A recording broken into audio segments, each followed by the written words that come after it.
जय माता की। आपको हमारे चैनल शर्मा ऑफिशियल भक्ति में स्वागत है।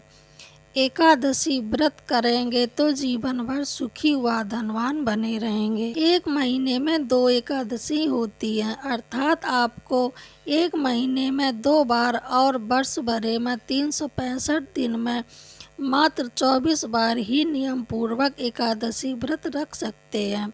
हालांकि प्रत्येक तीसरे वर्ष अधिक मास होने से 2 एकादशी और बढ़कर कुल 26 हो जाती हैं। पुराणों के अनुसार जो व्यक्ति एकादशी व्रत करता रहता है वह जीवन में कभी भी संकटों से नहीं घिरता और उसके जीवन में धन और समृद्धि बनी रहती है।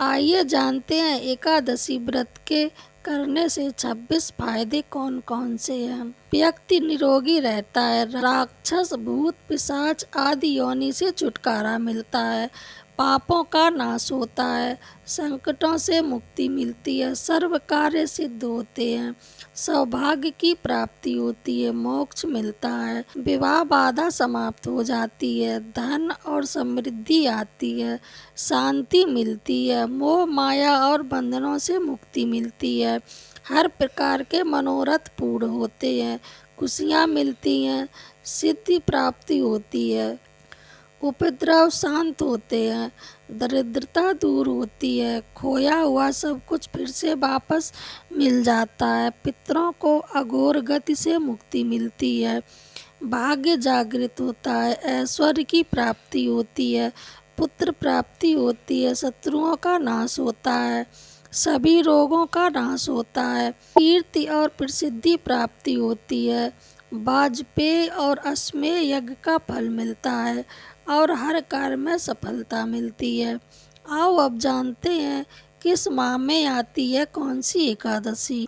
चैत्र महीने में कामदा और पाप मोचनी एकादशी आती है।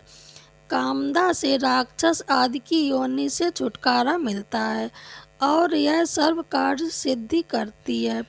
पाप मोचनी एकादशी व्रत से पाप का नाश होता है और संकटों से मुक्ति मिलती है।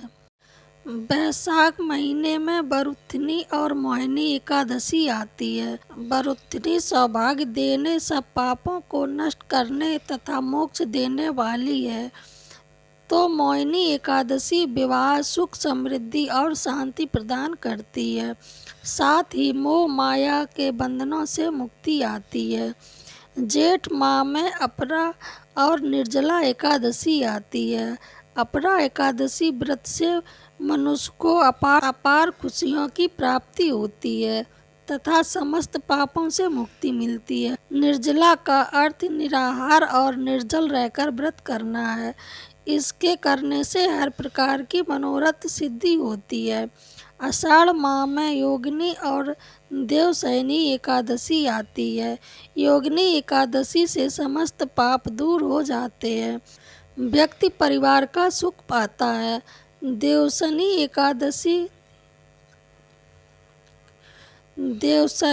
एकादशी का व्रत करने से सिद्धि प्राप्ति होती है।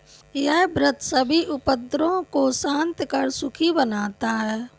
श्रावण माह में कामिका और पुत्रदा एकादशी आती है। कामिका एकादशी का व्रत सभी पापों से मुक्त जीवन को कुयोनि को प्राप्त नहीं होने देता है। पुत्रदा एकादशी करने से संतान सुख प्राप्त होता है। भाद्र पक्ष में अजा और परवर्तिनी एकादशी आती है।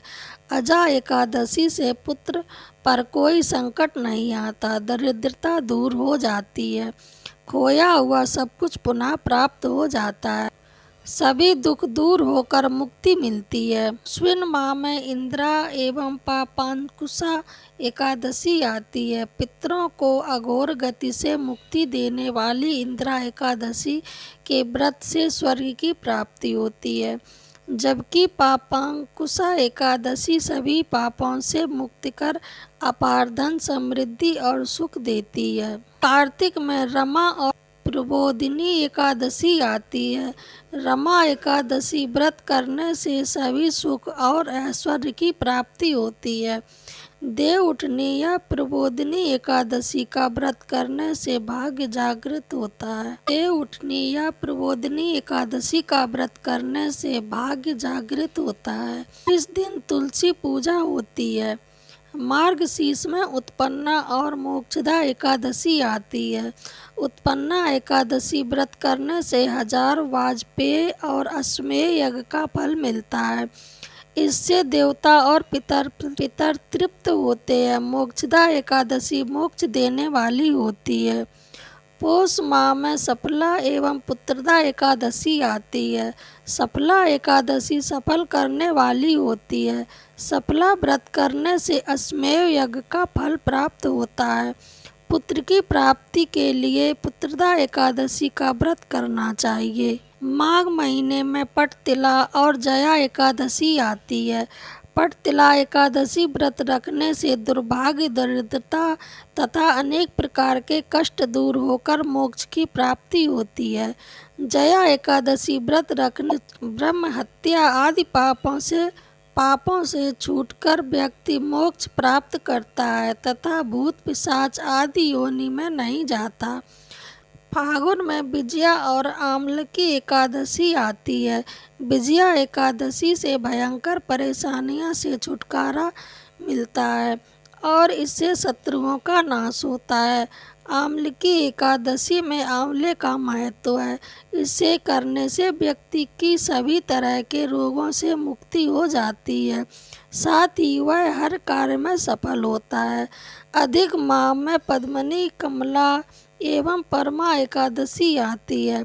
पद्मिनी एकादशी का व्रत सभी तरह की मनोकामनाओं को पूर्ण करता है, साथ ही यह पुत्र कीर्ति और मोक्ष देने वाली होती है। पद्मा एकादशी धन वैभव देती है तथा पापों का नाश कर उत्तम गति की प्राप्ति करने वाली होती है। अगर आपको ये जानकारी अच्छी लगी हो तो कमेंट बॉक्स में ज़रूर बताएं और मेरे चैनल को लाइक, शेयर, कमेंट, सब्सक्राइब ज़रूर करें। जय माता की।